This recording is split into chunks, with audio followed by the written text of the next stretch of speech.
Written almost 2.5 centuries ago in 1772, the words for the beloved song were born from the heart, mind, and experiences of the Englishman John Newton. Knowing the story of John Newton's life as a slave trader and the journey he went through before writing the hymn will help to understand the depth of his words and his gratefulness for God's truly amazing grace. Having lived through a rather unfortunate and troubled childhood, his mother passed away when he was just 6 years old, Newton spent years fighting against authority, going so far as trying to desert the Royal Navy in his 20s. Later, abandoned by his crew in West Africa, he was forced to be a servant to a slave trader but was eventually rescued.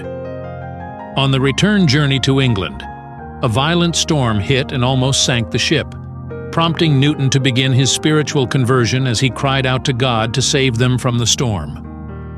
Upon his return, however, Newton became a slave ship master, a profession in which he served for several years.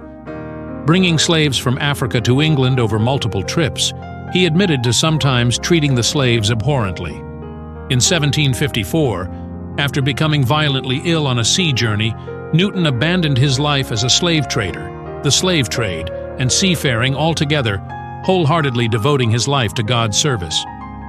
He was ordained as an Anglican priest in 1764 and became quite popular as a preacher and hymn writer, penning some 280 hymns, among them the great Amazing Grace, which first appeared in the Olney hymns printed by Newton and poet fellow writer William Cowper.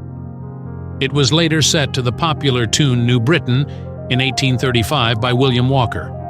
And now, we see how lyrics like I once was lost, but now am found, was blind, but now I see. And through many dangers, toils, and snares I have already come.